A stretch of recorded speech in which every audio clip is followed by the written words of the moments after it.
History is filled with bizarre stories, but have you ever heard of an emperor who literally declared war on the ocean? It sounds like a myth, a joke, or maybe even a scene from a fantasy movie. But what if I told you it might actually be true? Today, we diving deep into one of the most eccentric tales from ancient Rome, the story of Emperor Caligula and his epic showdown with Neptune, the god of the sea. So, who was this guy, Caligula? His real name was Gaius Julius Caesar Augustus Germanicus. Caligula was just a cute nickname, meaning little boot, given to him by soldiers when he was a kid.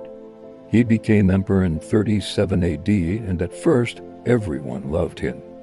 He was young, charismatic, and seemed like a breath of fresh air after the gloomy reign of his predecessor, Tiberius. He gave out bonuses to the military, pardoned political prisoners, and threw lavish games for the public. Rome was in full-on party mode. But the party didn't last long.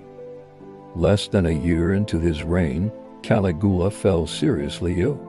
When he recovered, he wasn't the same person. The beloved young emperor had transformed into a paranoid, cruel, and completely unpredictable tyrant.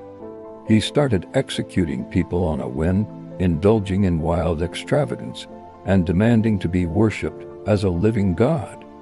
He even famously tried to make his favorite horse, Incitatus, a consul, the highest political office in Rome. Now, whether he was genuinely insane or just had a very dark, very twisted sense of humor is a debate that historians still have today. This brings us to our main event, the War on the Sea. The story comes primarily from two ancient historians, Suetonius and Cassius Dio. According to them, in the year 40 AD, Caligula marched his legions all the way to the northern coast of Gaul, what we now call France. His grand plan? To invade Britain. This would have been a massive military achievement, something even the great Julius Caesar had struggled with. The troops were assembled, the stage was set, and everyone was expecting a historic battle. And then nothing happened. Caligula ordered his men to build siege towers and line up in battle formation right there on the beach, facing the English Channel. The soldiers were confused but followed orders. They stood there, swords drawn, staring at the waves. Then, Caligula gave the most baffling command in military history. He ordered his soldiers to attack the sea. Yes, you heard that right. Roman legionaries, the most disciplined and feared fighting force of the ancient world, were told to charge into the water and stab the waves. Suetonius tells us Caligula then commanded them to collect seashells as spoils of war, plunder taken from the conquered ocean. He called these shells the spoils of the ocean, due to the capital and the Palatine. He even had the shells transported all the way back to Rome to be displayed as proof of his glorious victory over Neptune. Imagine being one of those soldiers. You've trained your whole life for combat, you've marched hundreds of miles, and now your divine emperor is telling you to fight the tide. You can almost hear the nervous whispers and suppressed laughter among the ranks. To top it all off, Caligula ordered the construction of a massive lighthouse right there on the coast to commemorate his triumph. So, what on earth was going on? Was Caligula completely out of his mind? That's certainly the most popular theory. Some historians believe his illness might have caused some form of brain damage, leading to his erratic behavior. Declaring war on the sea and collecting seashells as treasure fits perfectly into the narrative of a mad emperor.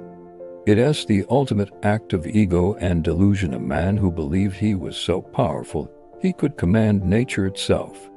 But there are other, more complex explanations. Let's play devil's advocate for a moment. Could there have been a method to his madness? Some modern historians think so. One theory is that the whole spectacle was a form of punishment for his troops. There are hints that the legions might have been on the verge of mutiny. They were perhaps unwilling to undertake the dangerous crossing to Britain. Instead of executing the ringleaders, which could have sparked a full-blown rebellion, Caligula humiliated them. He made them perform a ridiculous, pointless task to show them who was in charge. In this view, ordering them to collect seashells wasn't a sign of madness, but a calculated act of political theater to assert his absolute authority. Another interpretation suggests it was all a giant, sarcastic joke at the expense of the Roman elite. Caligula had a bitter and contentious relationship with the Senate.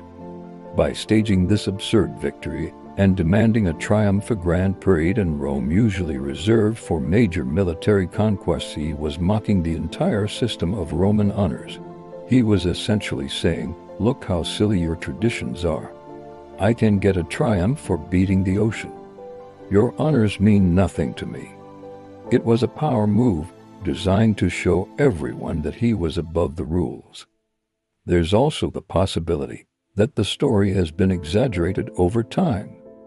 The historians who wrote about Caligula, Suetonius and Cassius Dio, were writing decades after his death. They were part of the senatorial class that Caligula had terrorized. It was in their best interest to portray him as an insane monster to justify his eventual assassination and legitimize the emperors who came after. Making him look as crazy as possible was good PR for the new regime. Maybe he just had his soldiers collect shells for a mosaic project, and the story got twisted into a war on the sea by his political enemies. So we have a few possibilities: a genuinely mad emperor, a clever political strategist using humiliation as a tool, a sarcastic tyrant mocking Roman tradition, or the victim of a historical smear campaign. What do you think? The truth is, we'll probably never know for sure. The records are too old and the man himself was too complex and contradictory. But whatever the real reason, the story itself is what endures. It's a powerful cautionary tale about absolute power. When one person has no checks, no balances, and is treated like a god, reality can become whatever they want it to be. Whether he was mad or just acting like it, Caligula's reign shows how quickly things can spiral out of control when a leader loses touch with the real world. His bizarre war on the sea was one of his last major acts. Just a few months later, in January of 41 AD, Caligula was assassinated by officers of his own Praetorian Guard. They couldn't take his tyranny, his cruelty, and his constant humiliations any longer. His short, 4-year reign came to a bloody and abrupt end. His horse, Incitatus, was spared and, thankfully, never actually became a consul. The story of Caligula's war on the ocean remains one of history's greatest head-scratchers. It's a perfect blend of tragedy and dark comedy, a story that makes you question the nature of power, sanity, and historical truth. It reminds us that sometimes the weirdest stories are the ones that tell us the most about the past. So next time you're at the beach, take a moment to look out at the waves. And remember the time a Roman emperor decided to pick a fight with it. It's a good reminder that no matter how powerful you think you are, you can't win a war against the ocean. Thanks for joining me on this deep dive into one of history's most bizarre moments. If you enjoyed this, don't forget to hit that like button, subscribe, and ring the notification bell so you don't miss our next historical adventure. Let me know in the comments which theory about Caligula you find most convincing. See you next time.